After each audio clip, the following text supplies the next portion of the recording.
کچھ ایسے واقعات جو اندیکھے اور انسنے ہیں آپ کو میرے چینل پر ملیں گے۔ اس کے لیے میرے چینل کو سبسکرائب کیجئے اور بیل آئیکن دبائیے۔ گھر پر بیٹھا ذاکر آپ کو واقعہ کربلا سناتے ہوئے یہ تو بتاتا ہے کہ واقعہ کربلا اور ثانیہ کربلا میں سیدنا علی المرتضیٰ رضی اللہ تعالیٰ عنہ کے صاحبزادے امام علی مقام سیدنا امام حسین رضی اللہ تعالیٰ عنہ اور اہل بیت اطہار کو بے دردی سے شہید کر دیا، لیکن وہ آپ کو یہ کیوں نہیں بتاتا کہ واقعہ کربلا کے بعد سیدنا حضرت ابو بکر صدیق رضی اللہ تعالیٰ عنہ کے نواسے سیدنا عبداللہ ابن زبیر رضی اللہ تعالیٰ عنہ کو بھی یزیدی لشکر کا سامنا کرنا پڑا اور اس کے بعد ان کو بھی بے دردی سے شہید کیا گیا۔ چینل پر نئے ہیں تو چینل کو سبسکرائب کیجئے، ویڈیو کو آخر تک دیکھیے گا۔ اصل تاریخ اور واقعہ کربلا اور اس کے بعد کیا ہوا آپ کو میری اس ویڈیو میں دیکھنے اور سننے کو مل رہا ہے۔ تاریخ کے مطالعے سے پتہ چلتا ہے کہ حضرت سیدنا حسین رضی اللہ تعالیٰ عنہ کی شہادت کے واقعے سے لوگوں میں غم و غصہ کی لہر دوڑ گئی تھی۔ حجاز کے لوگ غم و غصہ سے بے قابو ہو گئے۔ اس واقعے نے سارے حجاز کو یزید سے منتفر کر دیا تھا اور لوگوں نے فیصلہ کر لیا کہ جب تک حضرت سیدنا حسین رضی اللہ تعالیٰ عنہ کے خون کا انتقام نہ لے لیں گے چین سے نہ بیٹھیں گے۔ چنانچہ اہل مدینہ کا ایک وفد حضرت امام حسین رضی اللہ تعالیٰ عنہ کے صاحبزادے حضرت امام زین العابدین رحمۃ اللہ علیہ کی خدمت میں حاضر ہوا اور ان سے درخواست کی کہ آپ ہماری بیعت لے لیجئے، لیکن میدان کربلا میں امام علی مقام رضی اللہ تعالیٰ عنہ اہل بیت عظام کے جوانوں، بچوں اور دیگر جانثاروں کا خون بہہ چکا تھا۔ ان کی شہادت اپنی آنکھوں کے سامنے ہوتی ہوئی دیکھ کر حضرت امام زین العابدین رحمۃ اللہ علیہ کے سر مبارک سے ایک قیامت گزر چکی تھی۔ وہ سخت دل برداشتہ تھے، دل دنیا سے سرد ہو چکا تھا اور دنیاوی معاملات سے قطع تعلق ہو کر بیٹھ گئے تھے، اسی لیے انہوں نے بیعت قبول کرنے سے انکار کر دیا۔ ادھر سے مایوس ہو کر ایک وفد حضرت عبداللہ بن زبیر رضی اللہ تعالیٰ عنہ کی خدمت میں مکہ بھیجا گیا اور ان سے درخواست کی گئی کہ حضرت امام حسین رضی اللہ تعالیٰ عنہ کے بعد آپ سے زیادہ افضل اور خلافت کا حقدار کوئی نہیں، آپ ہماری بیعت لے لیجئے تاکہ آپ کے جھنڈے کے نیچے جمع ہو کر ہم خون حسین رضی اللہ تعالیٰ عنہ کا انتقام لے لیں۔ مکہ مکرمہ کے لوگ پہلے ہی حضرت عبداللہ بن زبیر رضی اللہ تعالیٰ عنہ کی عقیدت مند تھے۔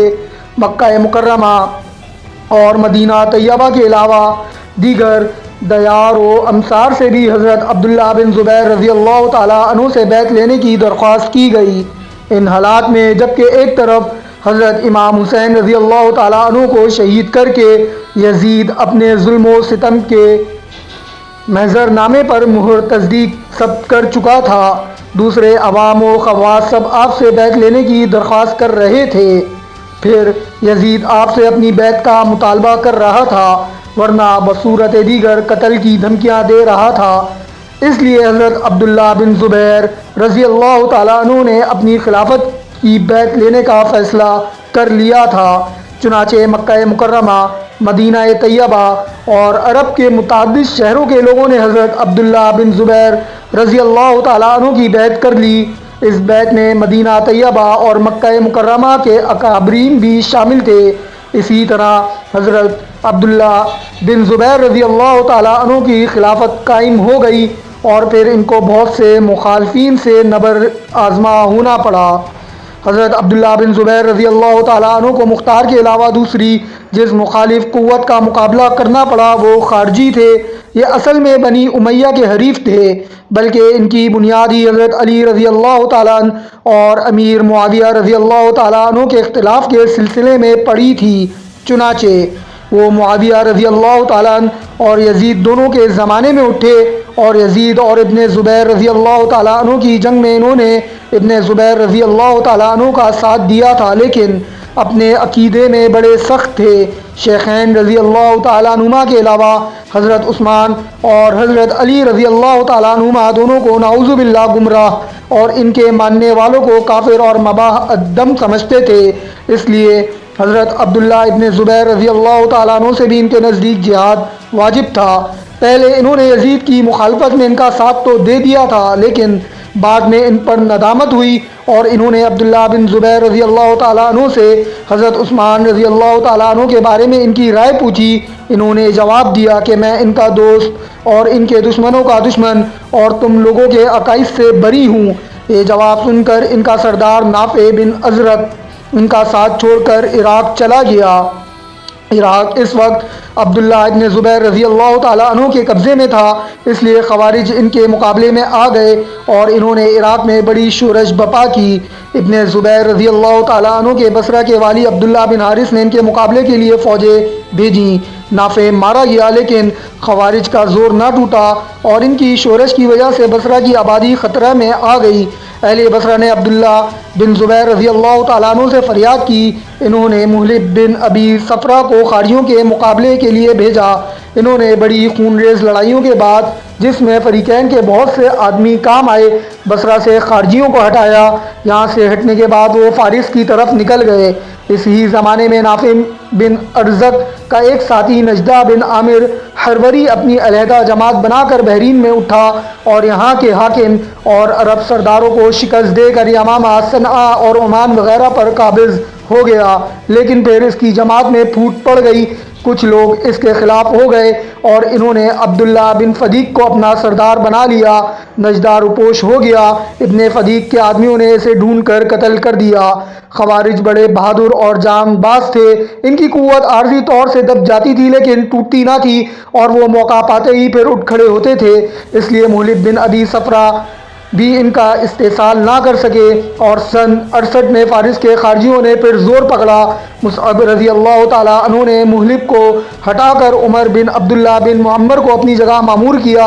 انہوں نے اسفر اور صابور وغیرہ میں انہیں شکست فاش دی۔ فارس میں شکست کھانے کے بعد انہوں نے پھر عراق کا رخ کیا۔ عمر بن عبداللہ بھی تعاقب میں نکلے۔ دوسری طرف سے مصعب رضی اللہ تعالیٰ عنہ روکنے کے لیے بڑھے۔ خارجی اپنے کو دو سمتوں سے محصور دیکھ کر مدائن چلے گئے اور یہاں کے باشندوں پر بڑے مظالم ڈھائے۔ عورتوں اور بچوں کو بڑی بے دردی سے قتل کیا۔ حاملہ عورتوں کے پیٹ چاک کر ڈالے، اور صحابات ایسے ہی وحشیانہ مظالم کرتے ہوئے کوفہ کی طرف بڑھے۔ ابراہیم بن اشتر اہل کوفہ کو لے کر مقابلے کے لیے اٹھے۔ انہیں دیکھ کر خارجی مدائن سے ہوتے ہوئے رے کی طرف چلے گئے۔ یہاں کے والی یزید بن حارث نے مقابلہ کیا۔ خوارج نے انہیں بھی قتل کر دیا۔ جب اس کا کل سامان ختم ہو گیا، اس وقت باہر نکل کر اس کے مقابلہ کیا اور خوارج کے سردار زبیر بن ماحور کو قتل کر دیا، اور اس کا کل سامان ان کے قبضے میں آیا۔ زبیر کے قتل کے بعد خارجیوں نے قطری بن فجاد کو اپنا سردار بنایا اور مختلف مقاموں پر تاخت و تاراج شروع کر دی۔ ان کی شورش دیکھ کر مصعب رضی اللہ تعالیٰ عنہ نے بھی محلب بن ابی صفرہ کو ان کے مقابلے پر مامور کیا۔ انہوں نے کامل 8 مہینوں تک پوری کامیابی کے ساتھ ان کا مقابلہ کیا۔ بہاولہ تاریخ طبری اور تاریخ کامل۔ حضرت سیدنا ابو بکر صدیق رضی اللہ تعالیٰ عنہ کے نواسے یعنی سیدہ حضرت اسماء رضی اللہ تعالیٰ عنہا کے بیٹے عبداللہ بن زبیر رضی اللہ تعالیٰ عنہ کس طرح شہید ہوئے۔ بیچ میں حضرت مصعب رضی اللہ تعالیٰ عنہ کی شہادت کا بھی واقعہ پیش آیا، لیکن یہ ابھی اس وقت ہمارا موضوع نہیں ہے، تو اس لیے میں اس پر روشنی نہیں ڈال رہا۔ ہمارا موضوع اس وقت حضرت عبداللہ ابن زبیر رضی اللہ تعالیٰ عنہ ہے۔ حضرت مصعب بن زبیر رضی اللہ تعالیٰ عنہ کی شہادت اور عراق پر عبد الملک کے قبضے کے بعد عبداللہ ابن زبیر رضی اللہ تعالیٰ عنہ کی مالی حالت اور فوجی قوت کمزور ہو گئی، اور عبد الملک کے لیے ان کا زیر کر لینا آسان ہو گیا۔ چنانچہ سن 71 میں اس نے حجاج بن یوسف ثقفی کو ایک بڑی فوج کے ساتھ عبداللہ ابن زبیر رضی اللہ تعالیٰ عنہ کے مقابلے کے لیے بھیجا۔ وہ حرم میں قلعہ بند تھے۔ حجاج نے مکہ کا محاصرہ کر کے سنگباری شروع کر دی۔ کئی مہینے تک مسلسل محاصرہ قائم رہا اور بڑی شدت کی سنگباری ہوتی رہی، جس سے خانہ کعبہ کی عمارت کو بھی نقصان پہنچا۔ بہاولہ طبری جلد نمبر 8 صفحہ نمبر 844۔ حضرت عبداللہ بن زبیر رضی اللہ تعالیٰ عنہ بڑی شجاعت اور استقلال کے ساتھ مدافعت کرتے رہے، لیکن ان کی مدد کے تمام ذرائع بند ہو چکے تھے۔ باہر سے کسی قسم کی اور کوئی مدد پہنچانے والا بھی باقی نہ رہ گیا تھا، اس لیے کچھ دنوں میں ان کا سامان رسد بالکل ختم ہو گیا اور مکہ میں نہایت سخت قحط پڑ گیا۔ ہر چیز سونے کے بھاؤ بکنے لگی، محصورین کو گھوڑے ذبح کر کے کھانے کی نوبت آ گئی۔ ان حالات سے گھبرا کر عبداللہ بن زبیر رضی اللہ تعالیٰ عنہ کے 10,000 آدمی حجاج کے دامن میں پناہ لینے پر مجبور ہو گئے، لیکن حضرت عبداللہ بن زبیر رضی اللہ تعالیٰ عنہ کے استقلال میں کوئی فرق نہ آیا اور وہ اس حالت میں بھی برابر لڑتے رہے۔ آخر میں ان کے لڑکوں تک نے ان کا ساتھ چھوڑ دیا۔ بہاوالہ ابن اسیر جلد نمبر 4 صفحہ نمبر 686۔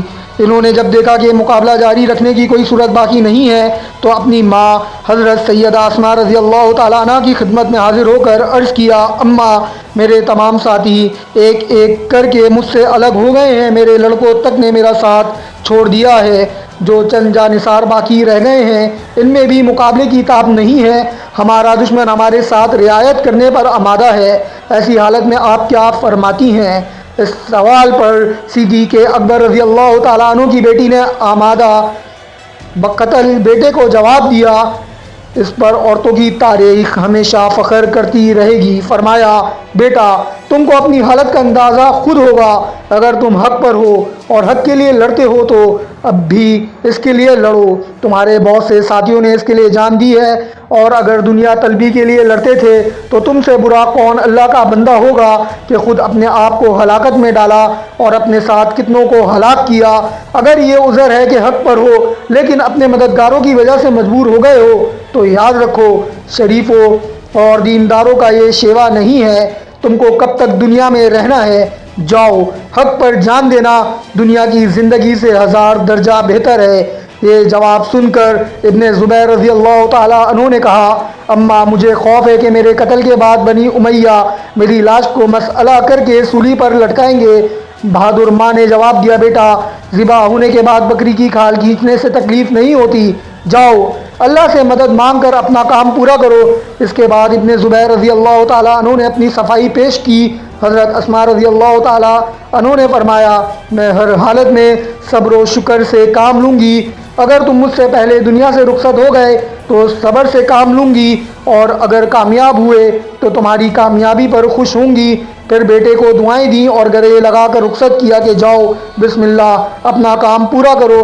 ماں سے رخصت ہو کر وہ سیدھے رزم گاہ پہنچے اور بڑی شجاعت اور بہادری کے ساتھ لڑے۔ ان کی صف شکن حملوں کو دیکھ کر شامیوں نے پورا زور صرف کر دیا اور بڑھتے ہوئے حرم کے پھاٹک تک پہنچ گئے۔